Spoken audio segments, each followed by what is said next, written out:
लिखना। Let W be the subspace of R4। माना R4 over R का एक सबस्पेस कौन है? W है। ठीक। जनरेटेड बाई, जो कि बनाया जाता है, generated by, let W be the subspace of R4 generated by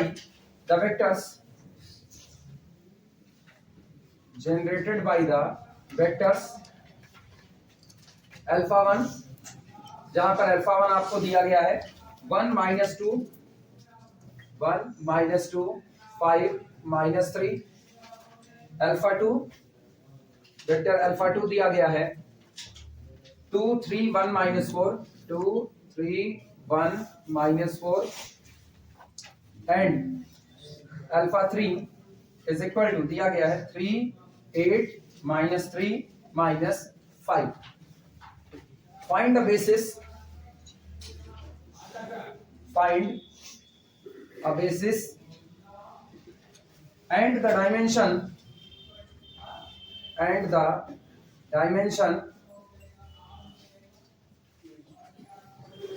find a basis and the dimension of W.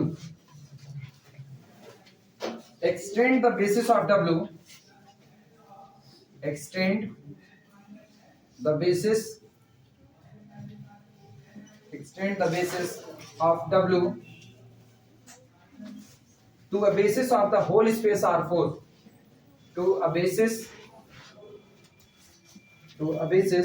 of the whole space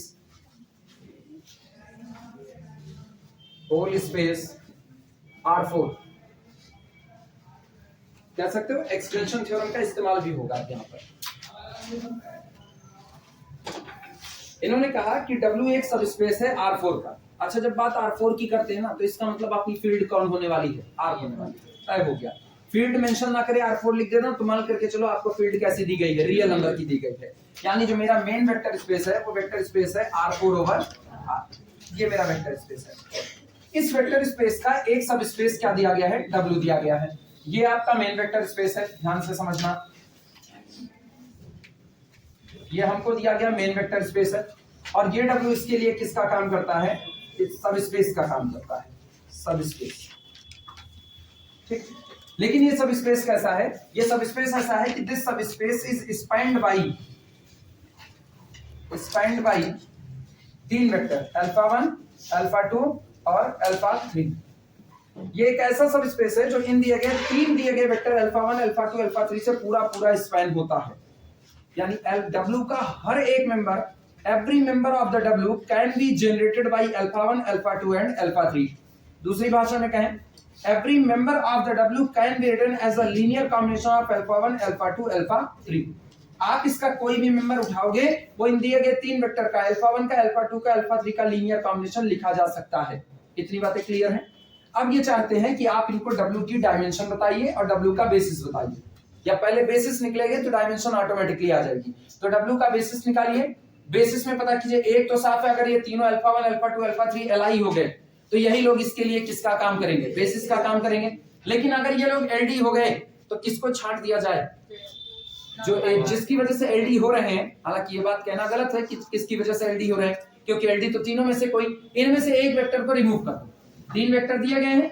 अब अगर तीनों वेक्टर का ये जो सेट दिया गया है अल्फा 1 अल्फा 2 अल्फा 3, अगर ये सेट आपका डिपेंडेंट हो गया तो आप एक वेक्टर को रिमूव कर दो। बाकी बचे क्या वेक्टर? 2 वेक्टर। चेक करो 2 वेक्टर का कलेक्शन LI है या LD है, क्योंकि स्पैन आज भी कर रहा है, रिमूव करने के बाद भी स्पैनिंग की प्रॉपर्टी पर कोई फर्क नहीं पड़ेगा।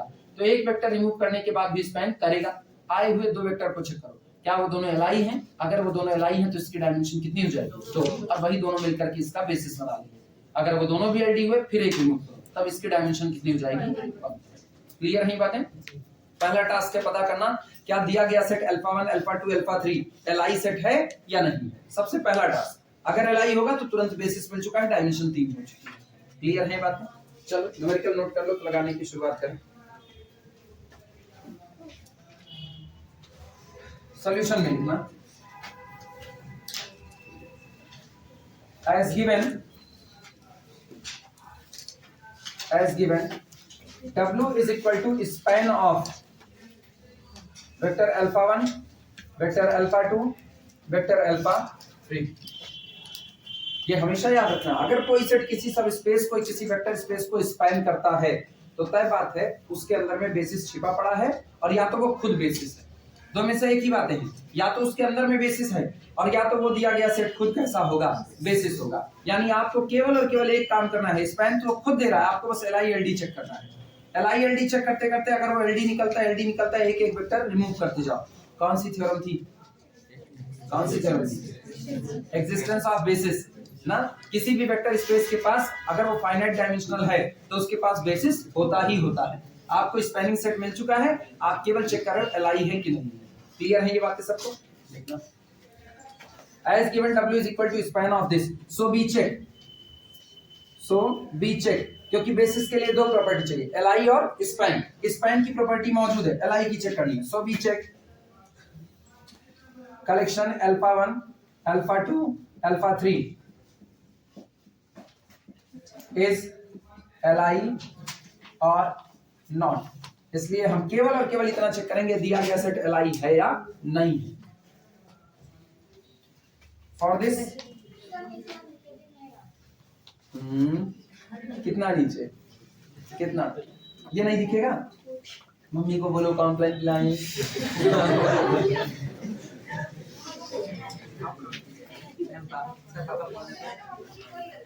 हाँ बोल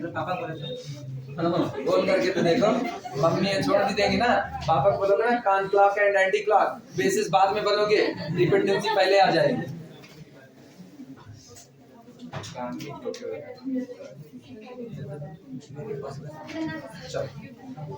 Now let A1 into alpha 1 plus A2 into alpha 2 plus A3 into alpha 3 is equal to 0 vector. चलो, this implies that A1 into 1 minus 2 5, या रुको बार बार ये नहीं लिखेंगे, ये कौन सा फॉर्म है? Vector equation. चेंज कर दे मैट्रिक्स में, तो ये मैट्रिक्स इक्वेशन में क्या होगा? इन मैट्रिक्स फॉर्म या this is equivalent to, this is equivalent, this is equivalent to पहला कॉलम वेक्टर किसकी वजह से? अल्फा 1, दूसरा अल्फा 2, तीसरा अल्फा 3। ठीक, ये हुआ, ये हम बता रहे तुम लोग बोलना। वेरिएबल कितने? 3, A1, A2, A3 और बराबर 0 वेक्टर। चलो, केवल एक काम चेक करना है बस, आर्गुमेंटेड मैट्रिक्स में देख लो पाइवट कितना चलता है। अच्छा, आर्गुमेंटेड चेक करो ना चेक करो, कोई फर्क अपने को नहीं पड़ता है, हम लोग सीधे कोफिशिएंट मैट्रिक्स से काम करते हैं, बट फिर भी now augmented matrix A null is equal to alpha 1, alpha 2, alpha 3 dotted line नल। बोल कितना होगा? अल्फा 1 बोल दो हमें, पहला कॉलम वेक्टर 1 -2 5 -3, अगला 2 3 1 -4, अगला 3 8 -3 -5, dotted line 0 0 0 0। This is equivalent to, क्या ये ऑलरेडी पाइवट है? ऑलरेडी पाइवट है, नीचे वाले को 0 करना है। 2 से मल्टीप्लाई करके ऐड कर दो, 5 से मल्टीप्लाई करके सब्सट्रैक्ट कर दो, 3 से मल्टीप्लाई करके ऐड कर दो, तो मैट्रिक्स बन रही है। सुनो, R2 goes to R2 में ऐड कर दिया जाए 2 गुना R1 का। अगला बहनी ऑपरेशन तो लिखना पड़ेगा नीचे, ए बहनी ऑपरेशन नीचे लिखना पड़ेगा, वो लिख दे, वो चले। अगला R3 goes to R3 minus 5 times of the R1 और R4 goes to R4 plus 3 times of the R1। 1 2 3 0।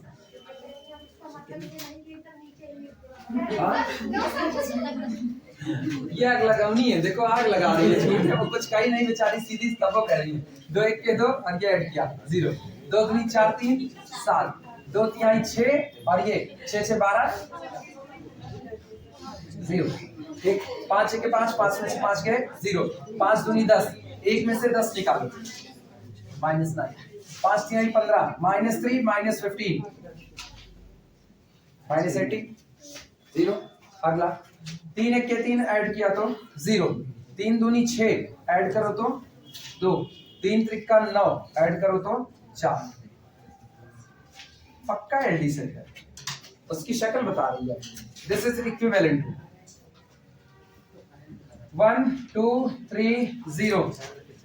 7 से डिवाइड करो पहले में, -9 से दूसरे में और 2 से तीसरे में, तो ये कितना होगा 7 1 के 7, 7 दूनी 14, 0। -9 से डिवाइड किया तो 1 2 0, यहाँ पर 0 1 2 0। ऑपरेशन जानते ही हो सब लोग। R2 goes to R2 divided by किससे 7, R3 goes to हाँ ठीक है, R3 डिवाइडेड बाई -9 और R4 goes to R4 divided by 2 and this is equivalent to 1 2 3 0 0 1 2 0 0 0 0 0। ये रहा, ये रहा। 2 लोग पाइवट आए, सिर्फ 2 लोग पाइवट। अल्फा 1 के पास पाइवट है, अल्फा 2 के पास पाइवट है। इट मींस हम चाहें तो अल्फा 3 को रिमूव कर सकते हैं, चाहें तो क्या करना ही पड़ेगा, नहीं बेसिस नहीं बनेगा, हमारे चाहने से कुछ नहीं होगा।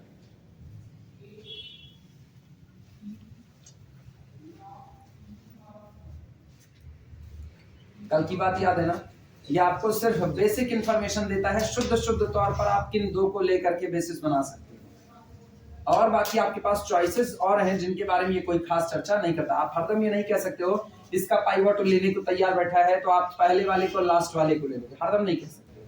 कल एक एग्जांपल हुआ था, उसमें दिखा भी था, उसका पाइवट बगल वाला छोड़ करके ले रहा था, उसके बावजूद भी दोनों आ रहे थे तो एक दूसरे के मल्टीपल बन जा रहे थे।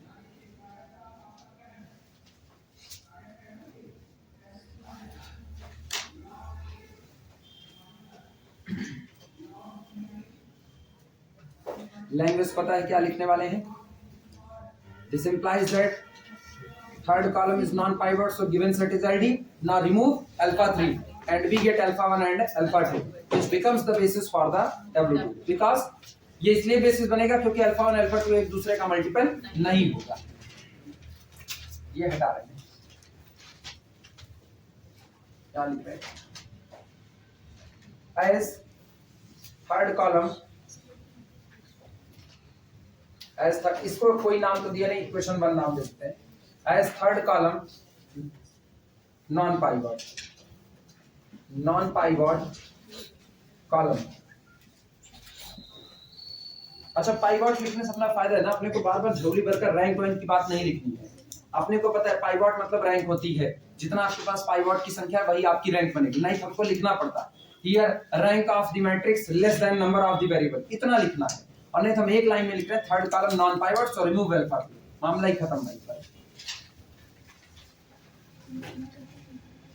as third column non pivot implies that equation 1 has non trivial solution। area 51 non trivial solution, ठीक। जैसा कि यहां पर नजर आ रहा है कि थर्ड कॉलम आपका कैसा है, नॉन पाइवट। नॉन पाइवट होने का मतलब आपको फ्री वेरिएबल मिलेगा। ये पहला कॉलम किसका था? A1 का पहला वेरिएबल, दूसरा A2, तीसरा A3, तो जाहिर सी बात है A3 आपका कौन बन चुका था? Free variable. तो आपको कैसा सॉल्यूशन मिलता है? Non trivial. This implies that collection alpha 1 alpha 2 alpha 3 ठीक इज लीनियरली डिपेंडेंट। ये याद रखना, तुम्हारी जिसकी मर्जी तुम उसको रिमूव कर सकते हो, अल्फा 1 अल्फा 2 अल्फा 3 जिसका मन उसको रिमूव कर दो। लेकिन हम लोग थ्योरम से चलते हैं। थ्योरम कहता है there exist at least one vector which can be written as a linear combination of its preceding ones. तो सबसे आखिरी में कौन बैठा? अल्फा 3। बेचारे के पास नॉन पाइवट वाला है भी, तो रिमूव कर दो, इसी को उड़ा देते हैं। रिमूव अल्फा 3, रिमूव अल्फा 3, पूरे में से अल्फा 3 को ही रिमूव कर दो। We get alpha 1 comma alpha 2 ठीक। जरा अल्फा 1 को फिर से बोलो, अल्फा 1 कितना था? 1 -2 5 -3। अच्छा अल्फा 2 कितना था 2 3 1 -4। ये बताओ चलो पहले में 2 बनाने की कोशिश करते हैं।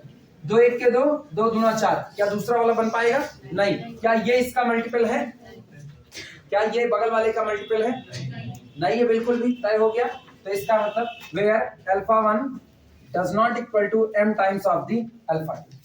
दोनों एक दूसरे के मल्टीपल नहीं है। इसका मतलब this implies that alpha 1 alpha 2 ये जो कलेक्शन है ये आपका कैसा है इज लीनियरली इंडिपेंडेंट एंड और इसके साथ साथ W is equal to span of alpha 1 comma alpha 2 क्योंकि अल्फा 1 अल्फा 2 अल्फा 3 पहले भी स्पैन कर रहे थे और आपने किसको निकाला अल्फा 3 को जो कि डिपेंडेंट था। ये कह सकते हो alpha 3 is the linear combination of alpha 1 alpha 2। तो उसको निकाल देने से स्पैनिंग पर कोई प्रभाव नहीं पड़ेगा। उसको निकाल दिया। ये बताओ Li है स्पैन कर रहा है तो बेसिस फॉर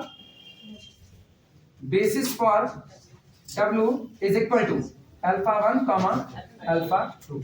पूरा पॉइंट लिखने की अपने को जरूरत नहीं है। अपने लोग शुरुआत में लिख चुके हैं अल्फा 1 कौन है अल्फा 2 कौन है शुरुआत में लिखे हैं इसलिए अब और नहीं लिखने वाले। अल्फा 1 अल्फा 2 और this implies that dimension of W is equal to 2। Numerical का एक हिस्सा हो गया। दूसरे हिस्से में कहा है कि आप इस दिए गए सेट को बताओ क्या ये Li सेट है क्या Li सेट है।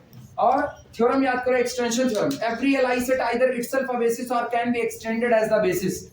अपने को किसका बेसिस बनाना है मेन वेक्टर स्पेस R4 का बनाना है। अपने को पता है R4 को स्पैन करने के लिए हमको कितने वेक्टर की रिक्वायरमेंट है 4 Li वेक्टर की रिक्वायरमेंट है। कितने Li वेक्टर हैं 2 ही की तो कमी है 2 की कमी है। वो दोनों कैसे बनाए क्या अब काहे रिमूव कर अब तो एक्सटेंशन लगाना है अब एक्सटेंशन लगाना है अब तो मिलाना पड़ेगा मर्जिंग करनी है। अब रिमूव तो तब करते हैं ना जो बेसिस बनाना होता है किसका सबस्पेस का। स्पैनिंग सेट से बेसिस बनाना होगा तो रिमूव करने का प्रोसेस होगा लेकिन Li सेट से बेसिस बनाना होगा तो या तो वो खुद है या तो उसको क्या करना पड़ेगा एक्सटेंड करना फैलाना पड़ेगा। अपने को पता है 1 0 0 स्टैंडर्ड से उठा लो 2 ना अपने को 2 ही तो Li वेक्टर डालना है 2 Li वेक्टर उठा के मिला दो इसमें और ऐसा सोच करके मिलाओ कि वो इसका होगा ही नहीं। ये सोचो ये पॉइंट कहाँ का है ये पॉइंट स्पेस का है ये स्पेस का ये पॉइंट कहाँ का है स्पेस का। तो एक उठा लो x एक्सिस का एक उठा लो y एक्सिस का और चाहे एक उठा लो x एक्सिस का एक उठा लो z एक्सिस का कहीं का भी वो दोनों एक दूसरे से कैसे इंडिपेंडेंट और ये स्पेस वाले पॉइंट से वो बनाए नहीं जा सकते हैं। क्लियर हुआ। तो बस मामला ही वहीं पर खत्म हो जाएगा। लिख दे पहले इतना लिख लो तब फिर लैंग्वेज में लिखाते हैं।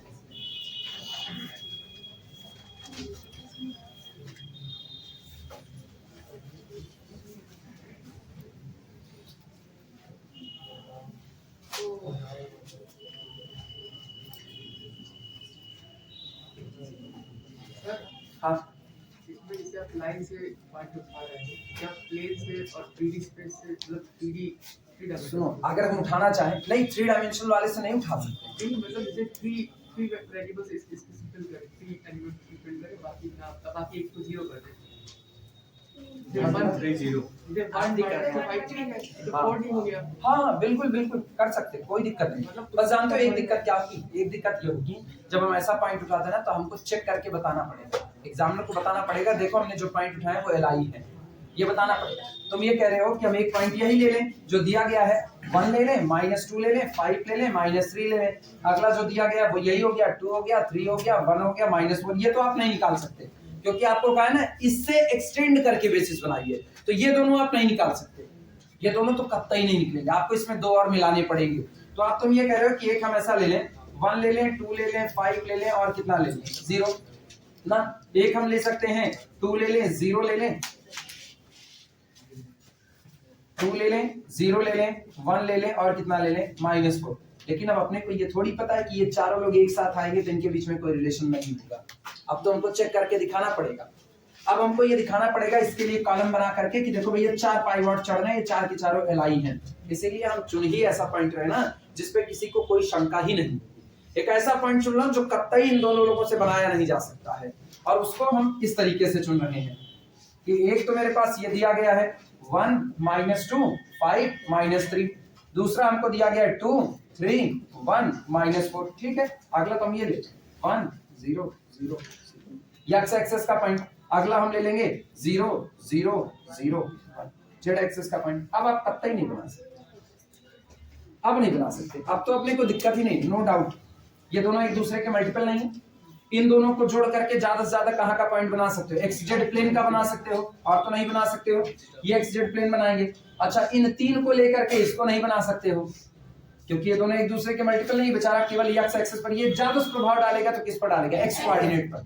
ये ज्यादा प्रभाव डालेगा तो किस पर? जेड कोऑर्डिनेट पर। और अपने को इन दोनों से इन दोनों को जीरो करना है, पॉसिबल नहीं हो सकता। क्लियर है ये बातें? इसीलिए ना हमेशा जब पॉइंट उठाना चालाकी से। और अगर मान लो तुम्हारा दिमाग नहीं काम किया, मान लो नहीं काम किया, हो ही गया, नहीं उठा पाया ऐसा पॉइंट, तो जो 4 पॉइंट उठाना, उस 4 पॉइंट मतलब जो एक्स्ट्रा पॉइंट मिलाना, उन दोनों को मिलाने के बाद आप इसके लिए मैट्रिक्स बना करके कैलकुलेट करके दिखा देना कि देखिए हमने जो 2 पॉइंट और मिलाए हुए हैं, उन पॉइंट को लेने के बाद मेरा दिया गया भी सेट हमेशा कैसा बना है? एल आई बना है। मतलब उसके पास 4 पाइवट हैं।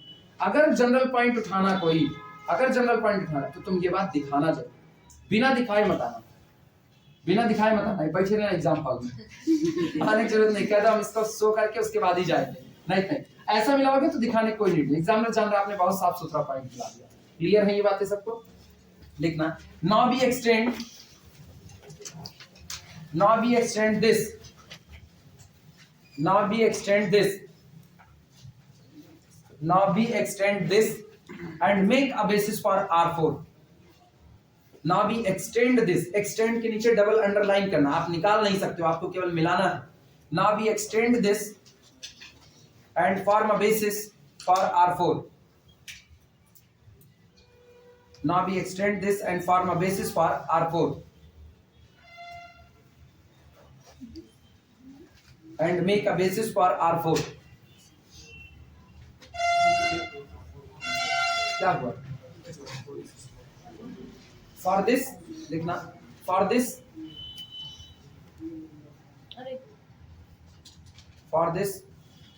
take 2 more vectors. For this take 2 more vectors. For this take 2 more vectors. पहला ले लेना 1 0 0 0 एंड दूसरा 0 0 0 1 इन द सेट। और दिस टेक 2 मोर वेक्टर, ये सामने लिखे गए हैं, in the set and hence collection 1 -2 5 -3 2 3 1 -4। इनको आगे ही रखना, क्योंकि आप एक्सटेंडेड बेसिस बना रहे हो, तो जो आपके पास पहले से मौजूद है उसको आगे थोड़ा ज्यादा बेटर है। अगला 1 0 0 0 0 0 0 1, ठीक, which is extended basis for R4 over R.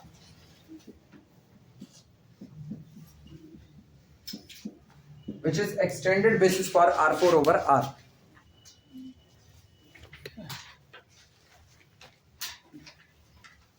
R4 over R का extended basis भी निकल गया।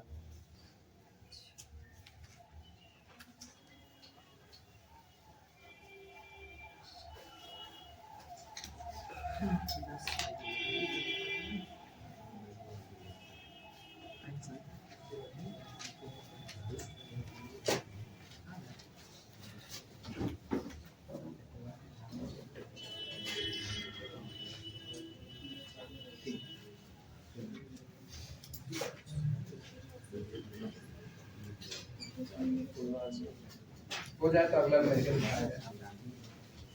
लिख लो पहले सब लोग।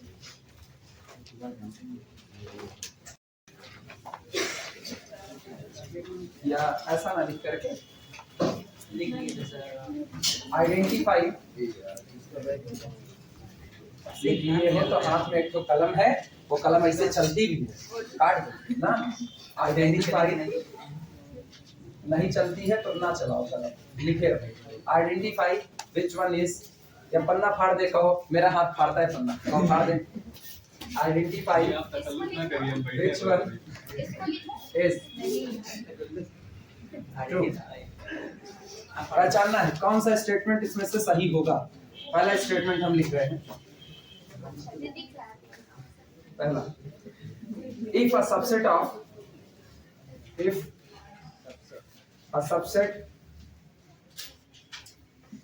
of an n-dimensional vector space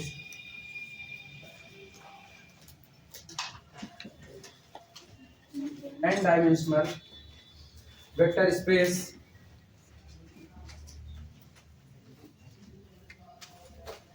n-dimensional vector space capital V consists of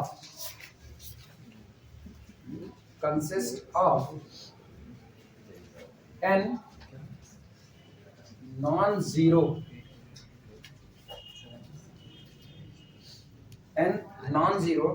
vectors, then it will be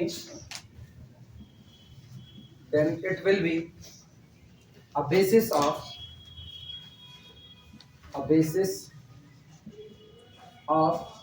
capital V. दूसरा statement, if a subset of an n-dimensional vector space capital V consists of n vectors, then it will be a basis of capital V.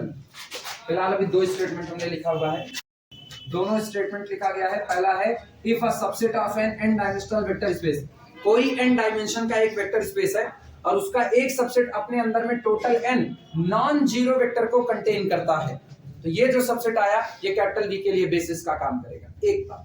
दूसरी बात, if a subset of an n dimensional vector space, n dimension का vector space है, उसका एक subset है वो अपने अंदर में टोटल n वेक्टर कंटेन करता है, तो ये उसके लिए बेसिस का काम कर जाएगा। दो स्टेटमेंट लिखे गए हैं, इत्मीनान से सोच लो, उसके बाद हम पूछते हैं तो जवाब वो देगा, अपने आप से मत बोलना। दोनों स्टेटमेंट में एक शब्द का डिफरेंस है, ऊपर नॉन जीरो वेक्टर कंटेन कर रहा है, नीचे बस n वेक्टर कंटेन कर रहा है, इतने का फर्क है।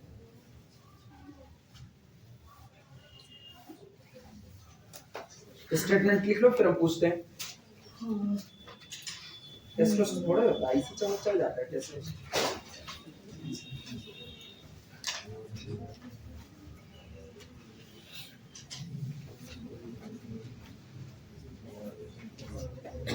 चलिए पूछने की शुरुआत करें। If a subset of an n-dimensional vector space capital V consists n non-zero vector, एक सबसेट है किसी n डायमेंशनल स्पेस का और उसने अपने अंदर में n नॉन जीरो वेक्टर को कंटेन किया हुआ, then it will be a basis, ये एक बेसिस हो जाएगा। It will be a basis, ये एक बेसिस हो जाएगा किसके लिए? कैपिटल V के लिए। हम बेसिस की ये डिफिनेशन तो नहीं पढ़े, अपने बेसिस की एक डिफिनेशन पढ़े हैं, a set becomes the basis for our vector space capital V।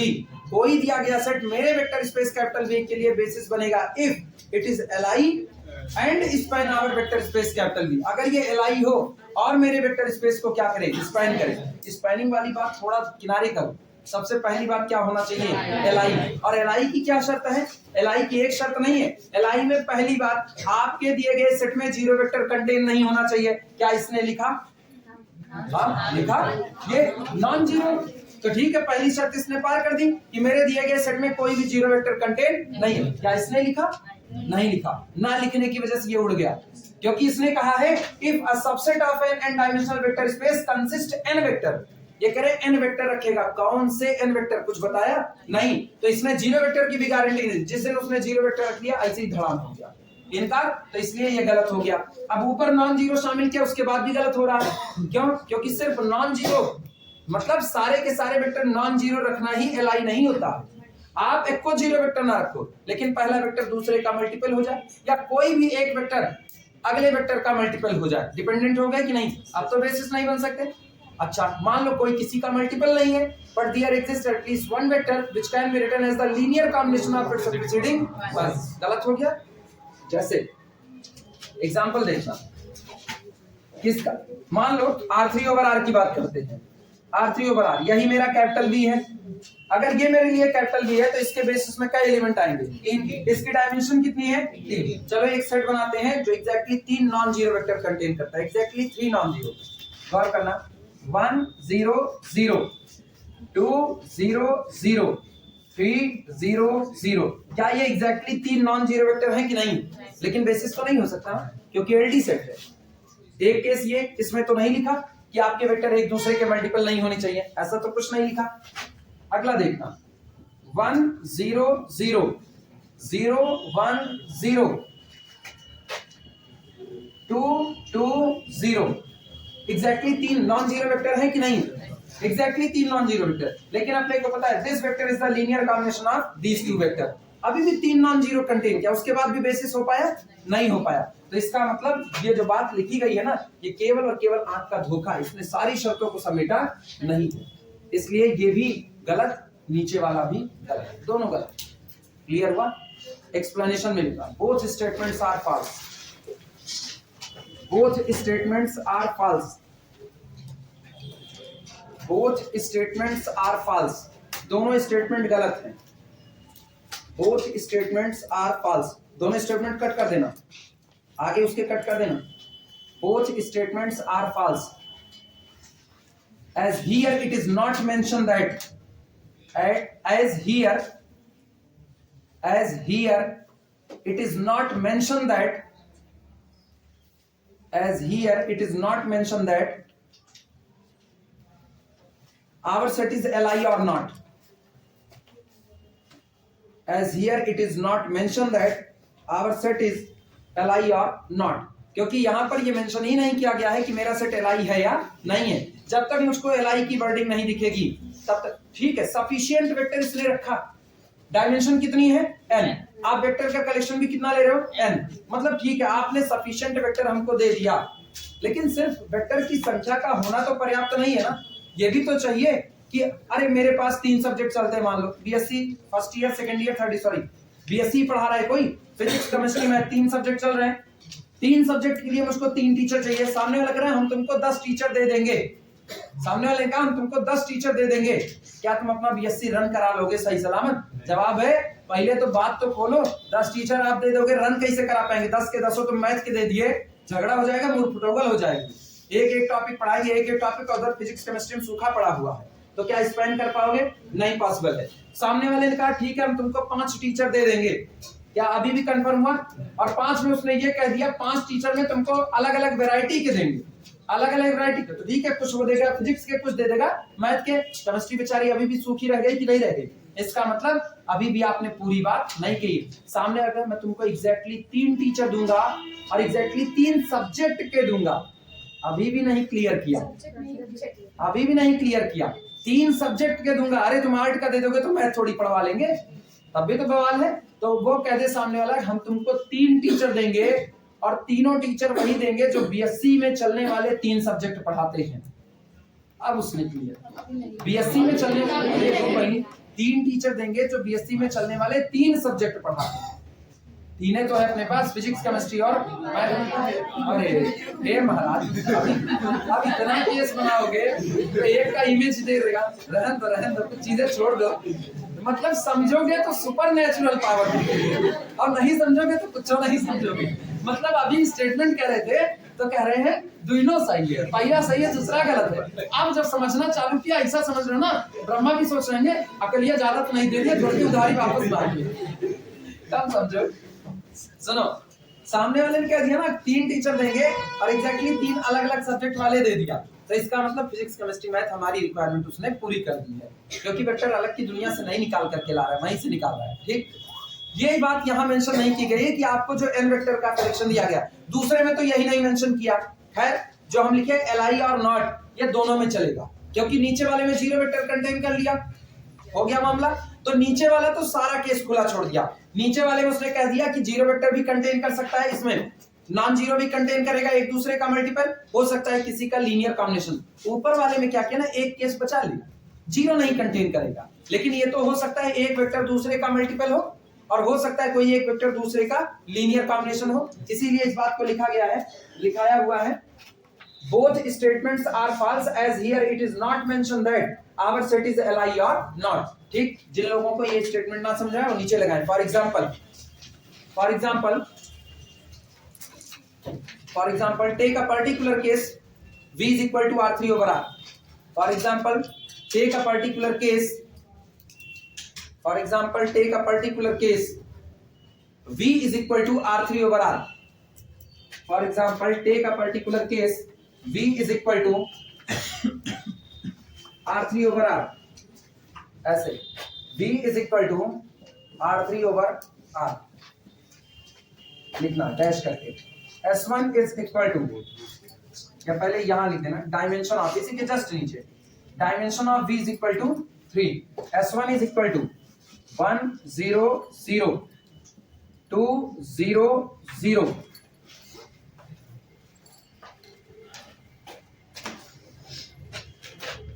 और 3 0 0। अब इस तरीके से दिखाना, 3 नॉन जीरो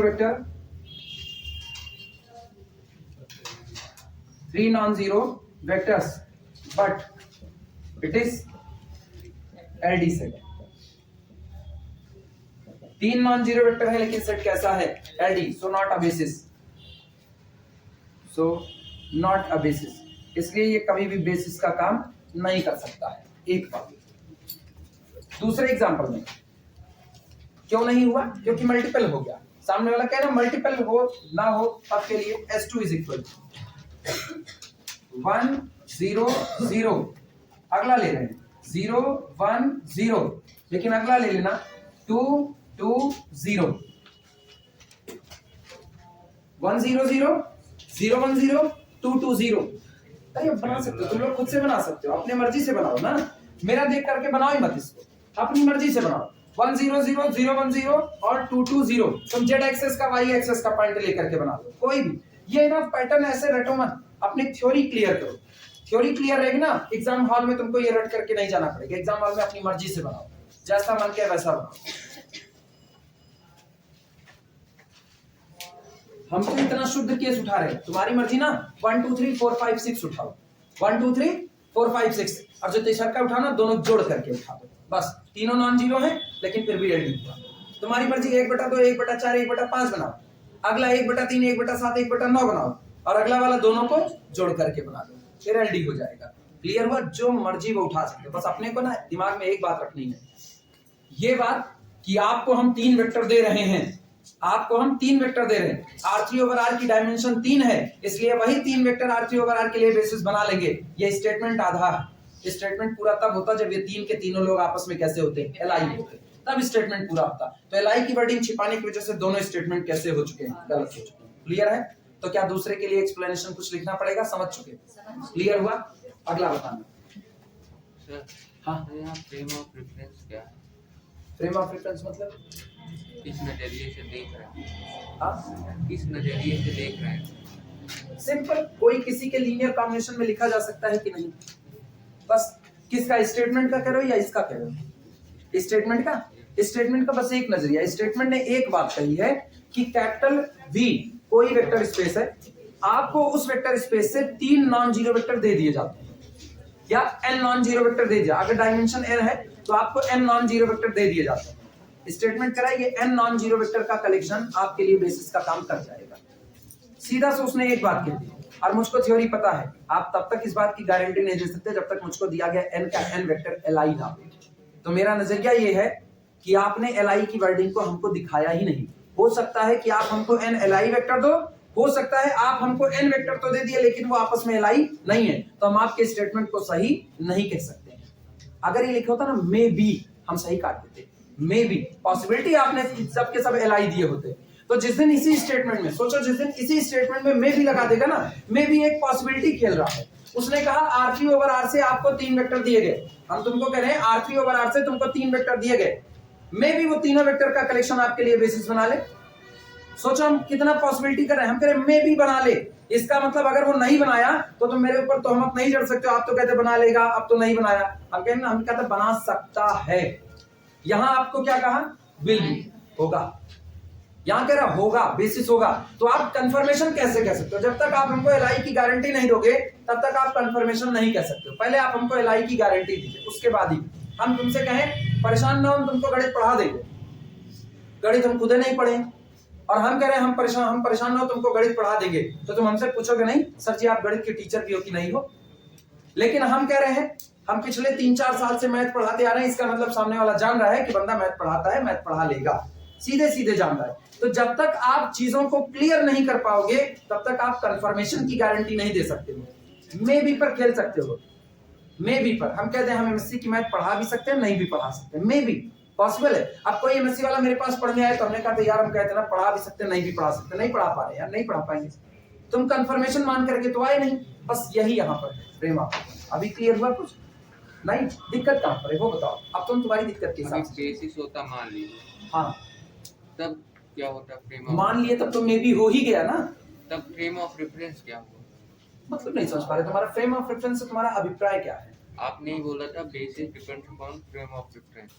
नहीं महाराज, dependency depend on the frame of reference. लेकिन सर बेसिस भी तो, हाँ बेसिस कहां से डिपेंड वही करता है? वही डिपेंडेंसी डिपेंड ऑन, अब टोटल 3 फ्रेम ऑफ रेफरेंस है, आपके सेट में 0 वेक्टर का होना उसको डिपेंडेंट कर देगा पहला फ्रेम ऑफ रेफरेंस, आपके सेट में एक वेक्टर का दूसरे का मल्टीपल होना that is the second frame of reference, आपके सेट में किसी एक वेक्टर का बाकी का लीनियर कॉम्बिनेशन होना तीसरा फ्रेम ऑफ रेफरेंस। तीनों फ्रेम ऑफ रेफरेंस में आपका एक नॉन जीरो हटा ही दिया है, तो 2 फ्रेम ऑफ रेफरेंस जिंदा बचे हुए हैं। अभी क्लियर हुआ? थोड़ा dependency depend on the frame of reference, ना कि basis depend on the frame of reference. Basis तो आपके सेट पर डिपेंड करेगा, मेरा सेट क्या है, मेरा सेट R4 का है, R4 ओवर R का है, तो मेरे बेसिस में जितने एलिमेंट आएंगे 4 टपल आएंगे। मेरा सेट R10 ओवर R का है तो जितने एलिमेंट आएंगे 10 टपल आएंगे। मेरा दिया गया सेट कॉम्प्लेक्स का है तो ऑब्वियस सी बात है बेसिस में कॉम्प्लेक्स के मेंबर नजर आएंगे, उसका फ्रेम ऑफ रेफरेंस कोई वास्ता नहीं है। डिपेंडेंसी का है, डिपेंडेंसी का तुम मेरे ऊपर किस सेंस में डिपेंड हो, कमाने के लिए नहीं, तुम मेरे ऊपर किस सेंस में डिपेंड हो, पढ़ने के लिए, जबकि मेरा घर मेरे ऊपर किस लिए डिपेंड है, कमाने के लिए, बाकी काम करने के लिए। फ्रेम ऑफ रेफरेंस बदल गया, डिपेंडेंसी बदल गई, जरूरतें बदल गई। मनीष किस लिए मेरे ऊपर डिपेंड है, कमाने के लिए, सीधी सी बात है। इसीलिए हम उनके ऊपर क्यों डिपेंड है, कोचिंग उनकी है इसलिए डिपेंड है। विपिन मेरे ऊपर क्यों डिपेंड है, कॉम्बिनेशन के लिए। फ्रेम ऑफ रेफरेंस के आधार पर है सारी बातें, सब एक दूसरे पर डिपेंड है। लेकिन सोचो सब एक दूसरे पर डिपेंड होने के बावजूद भी सबके लिए जरूरतें अलग अलग हैं कि नहीं, जरूरतें अलग हैं। एक ही बेटा बाप पर क्यों डिपेंड है, क्योंकि बाप बेटे को पाल रहा है इसलिए डिपेंड है, ठीक। बाप बेटे पर क्यों डिपेंड है, क्योंकि वो उसके बुढ़ापे का सहारा बन सकता है इसलिए डिपेंड है। बेटा पहले से ये बात की गारंटी दे दे तुमको बुढ़ौती में कटैया ठेठ के मार दे, पहले ही गारंटी दे दे, क्या वो डिपेंड रहेगा? कभी नहीं, वो अपने पहले इंतजाम कर लेगा, कहेगा इसके ऊपर डिपेंड रहना खतरनाक काम हो जाएगा। फ्रेम ऑफ रेफरेंस, जरूरतें ना, बाप की तबीयत खराब है बेटे की तरफ एक निगाह से देख रहा है तो इसका मतलब मदद करने की निगाह से देख रहा है, वो भी एक फ्रेम ऑफ रेफरेंस है, वो भी डिपेंडेंसी है, सिंपल। तो ना डिपेंडेंसी जो होती है वो आपके फ्रेम टू फ्रेम चेंज होती है, आपकी जरूरतें चेंज होती हैं, फ्रेम टू फ्रेम चेंज होती हैं। एग्जाम में टीचर की गाड़ी लगी हुई, पता है मैथ का टीचर लड़का क्यों डिपेंड है, शायद थोड़ी मदद दे दे, शायद थोड़ी मदद दे दे इसलिए डिपेंड है, सिंपल। अभी डिपेंडेंसी पता चली, सेट नहीं, सेट का फ्रेम ऑफ रेफरेंस, सेट अपने आप को क्लियर कर चुका, हम कौन है उसने क्लियर कर दिया। हम डिपेंडेंसी की बात कर रहे हैं, डिपेंडेंसी कैसे हो रही है, कैसे डिपेंडेंसी चली आएगी। मेरे पास 3 रीजन थे डिपेंडेंसी आने के, either there exist one zero vector, or there exist two vector which are the multiple of each other, or there exist one vector which is combination of other। 3 frame of reference थे, एक पहले वाले statement ने एक तोड़ दिया, लेकिन 2 बचा लिए कि नहीं, 2 की पॉसिबिलिटी जिंदा होने की वजह से स्टेटमेंट गलत हो गया।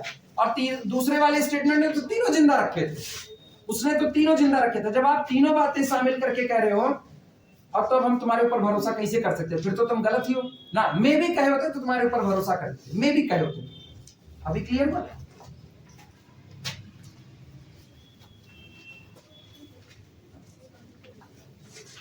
तीसरा स्टेटमेंट लिखा, तीसरा स्टेटमेंट,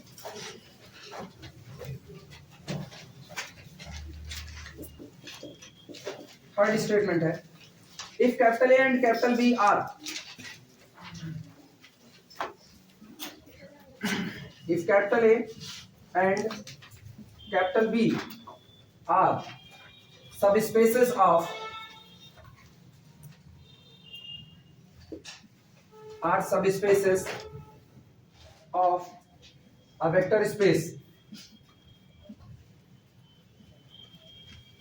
then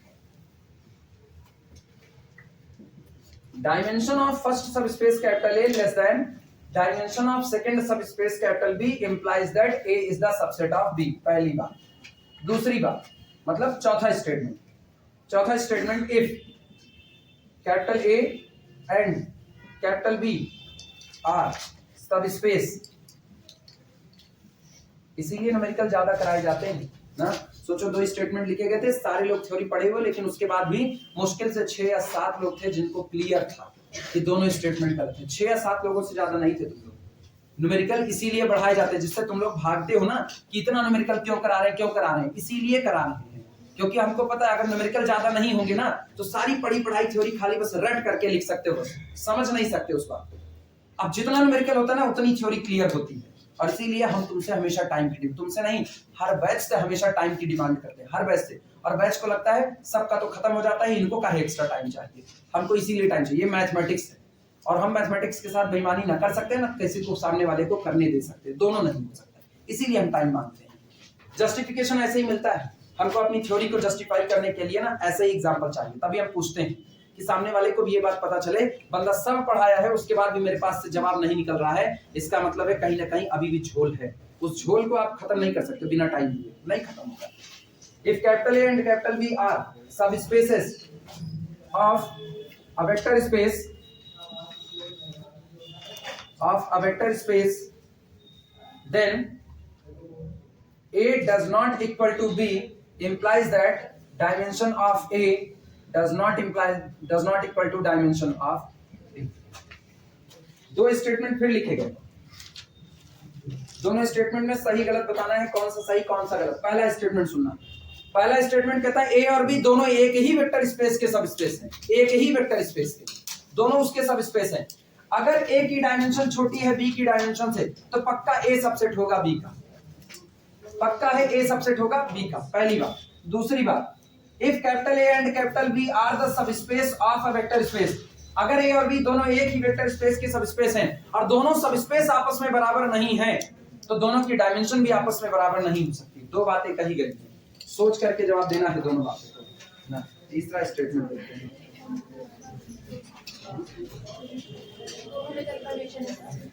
हाँ दोनों कंफर्मेशन लिखा है. इंप्लाइज दैट सीधे कह रहा है, ये नहीं हुआ, सीधे कह रहा है अगर ये दोनों बराबर नहीं हुआ तो हम तुमको दिखा रहे हैं कि दोनों की डायमेंशन बराबर नहीं. कंफर्मेशन कह रहा है, कंफर्मेशन. यहां भी वही बात है, कह रहा है अगर ए की डायमेंशन बी की डायमेंशन से छोटी पड़ गई तो ए बी का सबसेट हो जाएगा. इसकी डायमेंशन छोटी पड़ गई बी की डायमेंशन से, यानी पहले सबस्पेस की डायमेंशन छोटी है दूसरे सबस्पेस की डायमेंशन बड़ी है तो पक्का है ए सबसेट बी हो जाएगा. सीधा कंफर्मेशन. सोच करके जवाब देना.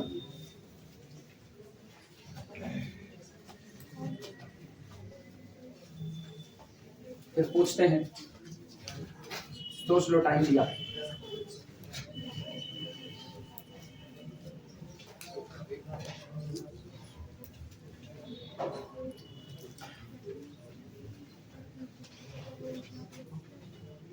भूमि, हाँ सिर्फ सही या गलत अभी बताना, अभी जस्टिफिकेशन बैठो जस्टिफिकेशन अभी थोड़ी देर बाद जस्टिफिकेशन देना ना. अभी हम केवल जानना चाहते हैं कौन सा सही है कौन सा गलत है, जस्टिफिकेशन बाद में देंगे.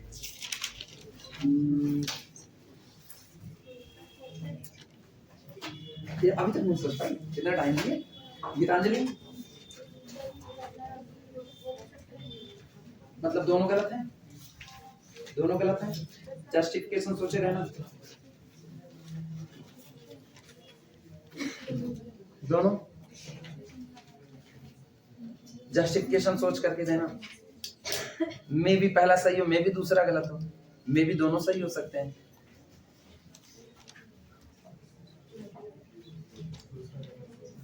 हाँ दोनों जस्टिफिकेशन सोचे ना, दोनों स्टेटमेंट. ये मत सोचना कि पिछले दोनों गलत है तो इस बार भी दोनों गलत हो जाएंगे. जस्टिफिकेशन सोचे रहना. सोच लिया कहीं? हाँ पहला सही हो भी सकते नहीं भी हो सकता. हनी क्या इनका वाला और रितेश बोलो बोलो, भेजा चलाओ ना, भेजा चलाओ, जितने लोग हो इतने लोगों का भेजा चलवाएंगे आखिरी तक। लीनियर अलजेब्रा में क्या हर एक पेपर में चलवाएंगे, थक करके कम हो जाओगे। तो अब इतना पूछते भाग चलो यहाँ से। वीडियो रोक देना, वीडियो वाले बेचारे उबिया जाएंगे, कहेंगे हम लोगों को पता। ध्यान दो, ये दोनों स्टेटमेंट के लिए आपको सोचना है। इधर बात सुनो, इधर सब लोग। पहला सब स्पेस कैपिटल ए, दूसरा सब स्पेस कैपिटल बी। सबसेट नहीं सोचना है, सब स्पेस सोचना है। पहला सब स्पेस कैपिटल ए, मान लिया एक्स एक्सिस पहला सब स्पेस है, R3 ओवर R अपना वेक्टर स्पेस है। सुनो, मेरा मेन वेक्टर स्पेस हमने ले लिया R3 ओवर R, और इसका जो पहला सब स्पेस है कैपिटल ए, उसको हमने ले लिया पूरा का पूरा कौन सा, एक्स एक्सिस। डायमेंशन कितनी है, 1 है, यानी this implies that dimension of capital A is equal to कितना हो गया, 1। दूसरा ऐसा लो ना जिसकी डायमेंशन 2 आए और ये एक्स एक्सिस उसमें कंटेन ना हो, पूरा वाई जेड प्लेन ना। Capital B is equal to Y Z plane. बोलो बी की डायमेंशन कितनी है, dimension of B is equal to 2। Confirm है, dimension of capital A confirmly less than dimension of capital B, but लेकिन X axis ऐसे लिख रहे हैं, X axis is not the subset of Y Z plane, क्योंकि Y Z plane बना किससे है, वाई एक्सिस और जेड एक्सिस के पॉइंट से बना है, उसमें एक्स एक्सिस का कोई पॉइंट शामिल नहीं है। तो इसका मतलब capital A is not the subset of B. और आप कह रहे हो कि अगर डायमेंशन छोटी होगी तो ए बी के अंदर रहेगा। ये बात गलत हो गई कि नहीं? हम आपको एग्जांपल लेकर के दिखा रहे हैं, ए की डायमेंशन कम है किससे, बी की डायमेंशन से। दोनों एक ही वेक्टर स्पेस में है, उसके बावजूद भी ए बी के अंदर जाने को तैयार नहीं है। हो भी सकता है, नहीं भी हो सकता है। तो अगर आप में भी कहे होते तो आप सही हो जाते, में भी कहे होते तब सुनना, कैपिटल ए बराबर क्या लेते, एक्स एक्सिस ले लेते, ठीक, और कैपिटल बी बराबर क्या लेते, एक्स वाई प्लेन ले लेते। अब बैठ गया कि नहीं बैठ गया? तो में भी कहे होते तो आपकी बात सही हो जाती, लेकिन आपने क्या कहा, मस्ट भी कह दिया। इन्होंने कहा if A and B are the subspaces of the vector space, then अगर डायमेंशन कम है बी की डायमेंशन से तो ए पक्का सबसेट होगा किसका, बी का। ये कंफर्मेशन नहीं चल पाएगा। क्लियर हुआ? लिखना बोथ स्टेटमेंट आर फॉल्स, दोनों स्टेटमेंट गलत है। Both statements are false, both statements are false. अब नीचे लिखना justification for first statement, justification for first statement, both statements are false. और नीचे लिखना justification for first statement, heading है जस्टिफिकेशन फॉर फर्स्ट स्टेटमेंट, इसमें लिखना। ऊपर का हम मिटाई देते हैं। Take capital B is equal to R3 over R, ठीक, capital A is equal to X axis. इसी के नीचे लिखना dimension of capital A is equal to 1, capital B is equal to Y Z plane, Y Z plane. तो dimension of capital B is equal to 2, नहीं गया सही। Dimension of B is equal to 2। Here dimension of capital A less than dimension of capital B, but लेकिन X axis is not the subset of, X axis is not the subset of Y Z plane, that is अर्थात A is not the subset of B, इसलिए statement गलत है। अगले में कह रहा है सेकेंड स्टेटमेंट, ए और बी बराबर नहीं है। सेकेंड स्टेटमेंट है ए और बी आपस में बराबर नहीं है, तो ऐसे केस में ए बी का सबसेट नहीं हो सकता। यही दे दीजिए ना। अरे सॉरी, ए और बी आपस में बराबर नहीं है तो dimension of A dimension of B के बराबर नहीं हो सकते, ये नहीं ले सकते। इसमें डायमेंशन कम रखा है, वहां काउंटर करना है, वहां काउंटर करना है, ये नहीं ले सकते, गलती से भी मत लेना। लेकिन बराबर तो यहाँ भी नहीं ना। हाँ बात सुन, यहाँ तो ए और बी बराबर नहीं है, तो कह रहा अगर ए और बी आपस में बराबर नहीं होंगे तो तय है कि ए और बी की डायमेंशन भी आपस में बराबर नहीं होगी। अब हम लेंगे कि हम एक सेट एक सब स्पेस ए लेंगे, एक सब स्पेस बी, और कहेंगे दोनों आपस में बराबर नहीं है, लेकिन दोनों डायमेंशन बराबर है। अब हम ये साबित करेंगे कि आपका स्टेटमेंट गलत है। लिखना justification for second, justification for second, take capital V is equal to R3 over R, फिर वही किया, छोड़ेंगे नहीं R3 ओवर R, मेरे लिए ना माई बाप ये आखिरी तक चलेगा। Take V is equal to R3 over R, capital A is equal to XY plane हुआ, capital B is equal to YZ plane. क्या A और B आपस में बराबर हैं? XY प्लेन और YZ प्लेन दो अलग अलग दुनिया है। यहां पर ऐसे कहना, this implies that A does not equal to B, but लेकिन dimension of capital A is equal to 2 is equal to dimension of capital, क्योंकि दोनों ही प्लेन की डायमेंशन कितनी? 2। अच्छा, ऐसा ना करना चाहो तो ऐसा कर दो, x एक्सिस y एक्सिस ना, और simple, x axis line passing through the origin, dimension कितनी? 1, y axis line passing through the origin, dimension कितनी? 1, और साफ दिखता है दोनों अलग अलग है, ये x एक्सिस, ये y एक्सिस, दोनों डिफरेंट है। सोचो आज आपने क्या किया, आज आपने सेट तो टोटली डिफरेंट लिया, लेकिन डायमेंशन कैसी आई? बराबर। और स्टेटमेंट कह रहा था अगर सेट डिफरेंट है तो डायमेंशन भी क्या होगी? डिफरेंट। इसका मतलब ये बात भी गलत है। क्लियर हुआ? ठीक, फिलहाल इसी पर इसको रोक दो, बाकी बातें फिर करेंगे कल।